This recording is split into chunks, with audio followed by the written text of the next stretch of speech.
عليكم ورحمة الله. تحياتي لكم جميعا أخواتي إخواني، نتمنى يكون بخير وعلى خير.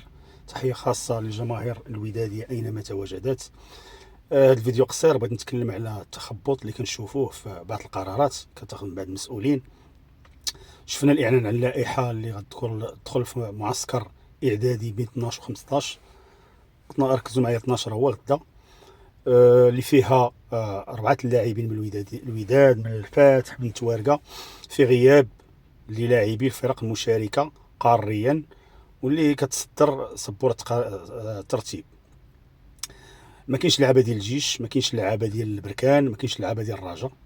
السبب غير معروف، غيقول لي شي واحد مشاركين في سميتو. تواجد حارس مرمى الوداد السيد حبس ماتش واحد، ما تختبرش شنو المعايير علاش تنادى عليه، ما فهمتاش. كاين الحراس عندهم تجربه اكثر، لما يطرح علامات استفهام علاش اشاك فوا كيتعيط على الوداد من 4 5 لعابه. شفناهم ديك المره عيطوا على 5 لعابه، رجعوا مبليسين. كاين اللي لحد الان باقي ما استرجعش المستوى ديالو، كالشادلي والناسي. رجع مبارك معت. يعني ما فهمتش انا هذا الشان اللي الاقل من 2000 اللي عمري سمعتها. كنعرف يو 15 يو 17 يو 19 يو 21 يو 23، انا اقل من 2000 ما عرفتش انا كيفاش، ما عمري سمعتها. دابا عاوتاني كنتفاجئوا بعد مرور ما عرفتوا ساعتين ولا 3 ولا شحال كيتلغى هذا المعسكر، مما يظهر تخبط وعشوائيه في اتخاذ القرارات. نورمالمون الا كان المسؤول عارف بان ضروره ديال هذا المعسكر ما خصوش يتلغى. نورمالمون كتاخذ واحد القرار، كتاخذ القرار على سميتو عن قناعه وعارف علاش. وهذا للتذكير، هذا الشان ما مشاركينش فيه دول شمال افريقيا، ما مشاركينش فيه منتخب جنوب افريقيا اللي الرئيس ديالهم هو رئيس الكاف.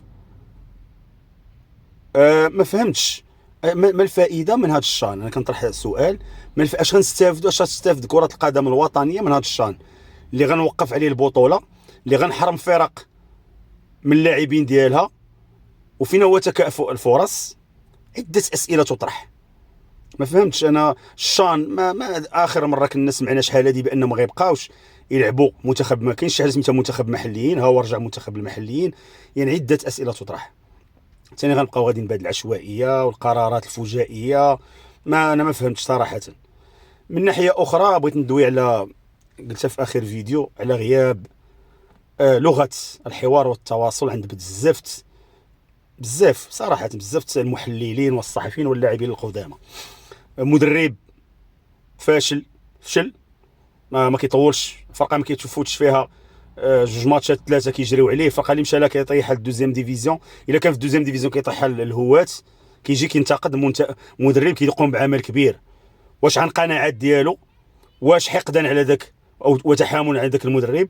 ما فهمتش انا.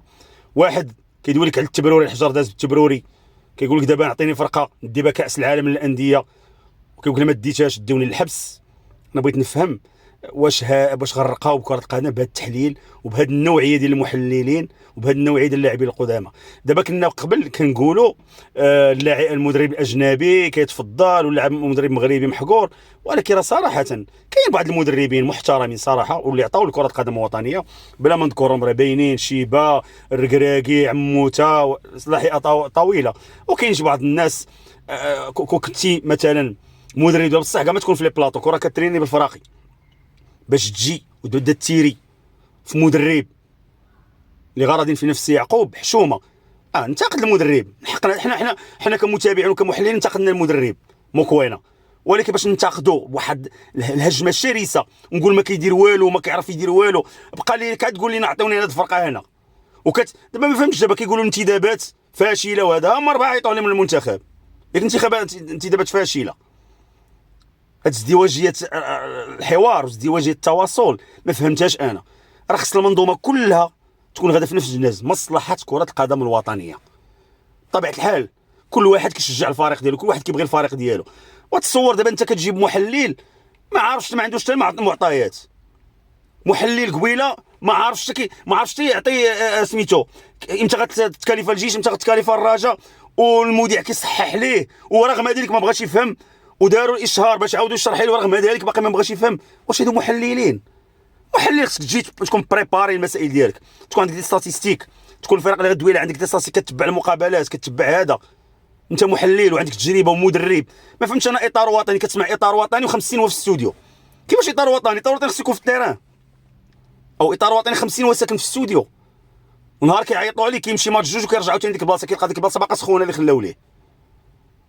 نتمنوا الخير لكره القدم الوطنيه.